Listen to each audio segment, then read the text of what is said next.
Hey guys, it is Friday, the first Friday in November, and maybe the second. I don't even know what the date is. Maybe it's the second. Anyway,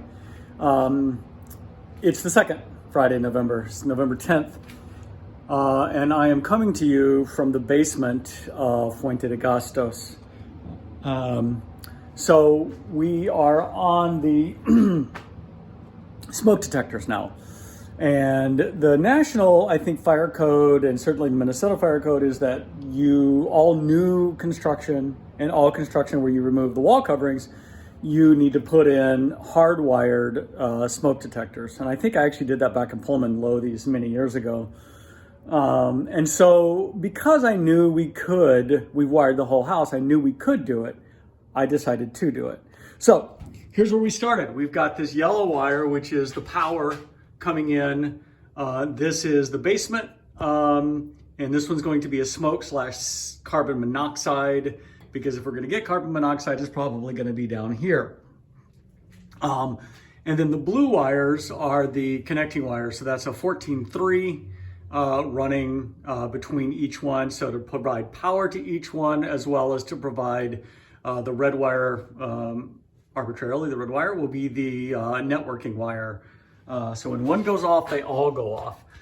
So let me show you upstairs where these go. Well, actually, first, you've got one that goes up there. You can see the blue wire, and that's the one that goes all the way up to the second story. And then you've got this other blue wire, which goes up right there, which goes up to the first floor. So let me show you where those are. So here we are on the first floor. So you only need one on this first floor, but I felt like because there's really almost 2 feet, well, it might be a foot there, between the top of the ceiling and the door opening, any smoke that collects up there, it's gonna be a long time before it flows down and around to the other room. So I just decided to have 2 smoke detectors, one here and one there. Now you can say, well, why are they so close? Well, it's much like having a smoke detector in your bedroom and out in the hallway.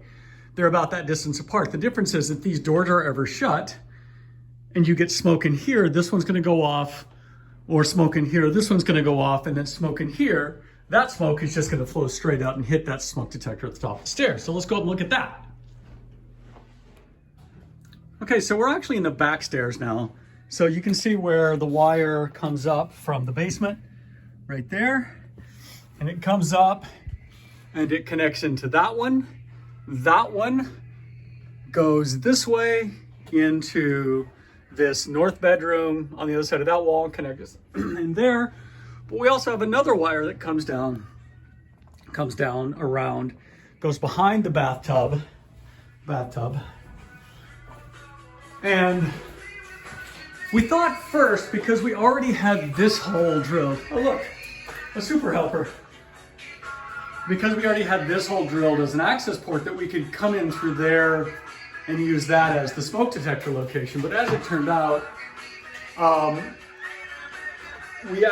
you can see where the joists are here, where these screws are, and the other joist is there. And I thought, well, if we can hit this channel, then we can go, because there's no blocking between the walls, it's just a free run all the way down the width of the house. We could hit this one, and then from there, we could still, same joist channel, hit that one, and take care of all 3 of these rooms, the hallway, and these 2 little bedrooms. And again, the reason that we have this extra one here is partly because we have this doorway here, and if there's ever a door here, or even if there's not, I wanted the ability for smoke to be able to not have to work its all the way down and then down the hallway before the alarm went off. So, and then that left us just with this last one. And I tell you, this last one took as much time as all of them. Getting the wire here was fine. It does go from there, across that header, down that wall, down there. Here was the hard part, the problem is there's a header at the top of this wall inside of it. So how do we get through that header and then there's a joist about right here. So what I ended up doing was drilling like a 1/7, 1/8 inch hole, this way from this gang box hole through that joist. And then I got my extension bits and I drilled a 1-inch hole up there through that header. But the problem was I still couldn't pull my string line through the one hole through the one hole in the header, and then now you have to run 90 degrees through that joist. Even with a little knot in that string line, it would still catch. So what I ended up doing is I grabbed a piece of 3/4 inch PEX, just a short piece. I threaded it onto my string line.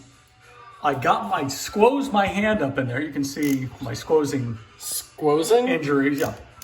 And then I shoved that pipe up through the hole in that header, because it's a 1-inch hole and this pipe is less than 1-inch diameter, OD. And what I did is I used that as a friction reducing sleeve. So I knew that the 14.3 would fit through that wire easily. And so what I had to do is I had to stick my hand up here and push the wire up while Preston pushed up from below. And then I pulled the string line this way. So I was able to get the wire through, get it pulled to a right angle. And because that PEX was acting as that friction reducing sleeve, I was able to pull it through. This is the last one. All we have to do after this is go hook the power up downstairs. And as they say, Bob is your uncle. Okay, so all that's left is to test these things. Let's see if they work.